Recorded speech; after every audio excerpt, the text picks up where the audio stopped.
ఏర్పేడు వ్యాసాశ్రమంపై వస్తున్న ఆరోపణలకు క్లారిటీ ఇచ్చారు పీఠాధిపతి. కొందరు కావాలనే వివాదాలు సృష్టిస్తున్నారంటూ మండిపడ్డారు. ఆశ్రమంలో ఎలాంటి దుర్వినియోగం లేదని స్పష్టం చేస్తున్నారు.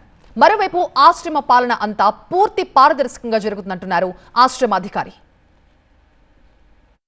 తిరుపతి ఏర్పేడు వ్యాసాశ్రమంపై పెద్ద ఎత్తున విమర్శలు వెల్లువెత్తాయి. పీఠాధిపతిగా ఉన్న పరిపూర్ణానందగిరి స్వామి, ఆయన సోదరుడు, ఆశ్రమ అధికారి కలిసి 100 కోట్ల ఆస్తులను అన్యాక్రాంతం చేశారు అనేది ప్రధాన ఆరోపణ.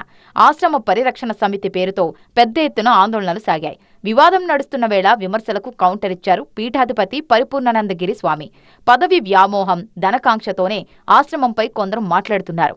పీఠాధిపతిగా తనను తొలగించి ఆశ్రమంపై పెత్తనం చెలాయించాలన్న దురాశతో వ్యవహరిస్తున్నారన్నారు పరిపూర్ణానందగిరి స్వామి. వయసు పైబడిందని తనను తప్పుకోవాలంటున్నారన్నారు. వ్యాసాశ్రమంలో ఎలాంటి దుర్వినియోగం జరగడం లేదన్నారు. 4 తరాలుగా సేవ చేస్తున్న అమర్నాథ్ రెడ్డి కుటుంబంతో ఆశ్రమానికి మేలు జరుగుతుందన్నారు. ఆగస్టు 27 నుంచి సెప్టెంబర్ 2 వరకు ఆశ్రమంలో 100 పండుగ జరుగుతుంది. అప్పటి వరకు ఉత్తరాధికారి నియామకంపై నిర్ణయం తీసుకోలేమన్నారు. ఆశ్రమంపై పూర్వ విద్యార్థులకు ఎలాంటి హక్కు లేదంటున్నారు పరిపూర్ణానందగిరి స్వామి. రక్త సంబంధీకులను ఉత్తరాధికారిగా చేయకూడదనే నిబంధన మలయాళ స్వామి వీలునామాలో లేదన్నారు. అంటే వాళ్ళకి మెయిన్గా మాకు తెలిసినంత వరకు స్వార్థము, తర్వాత పదవి వ్యామోహాలు, వీటి ద్వారా మమ్మల్ని బయటకు పదవి తగ్గించి వాళ్ళు ఆక్యుపై చేయాలని, మా పదవి స్వీకరించాలని స్పష్టంగా మొట్టమొదటిలో చెప్పారు. తర్వాత వాళ్ళకి ఇక అందరూ కొంతమంది బుద్ధి చెప్పగా దాన్ని మార్చి మీరు ఉండొచ్చు అని చెప్పి మా ప్లేట్ మార్చారు. వృత్తిరీత్యా న్యాయవాదిని అయిన తనను బయటకు పంపి పరంపర స్వామీజీలు ఆశ్రమంలోకి ఎంట్రీ ఇవ్వాలని చూస్తున్నారని మండిపడ్డారు ఆశ్రమ అధికారి అమర్నాథ్ రెడ్డి. ఇది సాధ్యం కానివ్వబోమన్నారు. తాను ఆశ్రమంలో ఉంటే కొందరు స్వాములు ఆటలు సాగవని ఇలా వ్యవహరిస్తున్నారన్నారు. ఆశ్రమ పాలనంతా పూర్తి పారదర్శకంగా జరుగుతుందన్నారు. చివరి శ్వాస వరకు ఆశ్రమంలోనే ఉంటానంటున్నారు అమర్నాథ్ రెడ్డి. పెత్తనం 100కి 100 పాళ్ళు పీఠాధిపతి సాగుతుంది. ఆయన ఎటు చెబితే అటు నడుస్తున్నాం. మేము ఏది కూడా పారదర్శకంగా పోతున్నాం.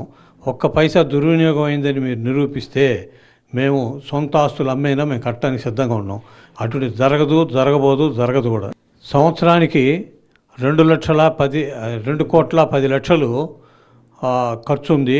దేనికంటే అన్నదానానికి కానీ, జీతాలు కానీ, ఎలక్ట్రిసిటీ కానీ అన్నీ కూడా ఉంది.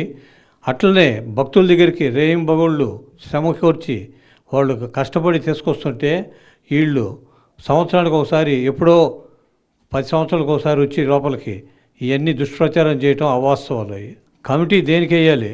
కమిటీ స్వాముల వారికి ఎవరి మీద నమ్మకం ఉందో వాళ్ళతోటి కమిటీ వేస్తారు. కానీ ఇటువంటి అబద్ధాలు చెప్పే స్వాముల దగ్గర రానీడు, పూర్వ విద్యార్థులు అంత ముందర రానీడు.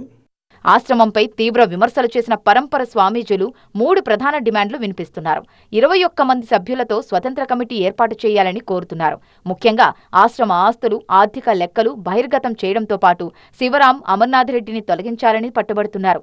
మరి పీఠాధిపతి ఆశ్రమ అధికారి వ్యాఖ్యలపై ఎలా స్పందిస్తారో చూడాలి మరి.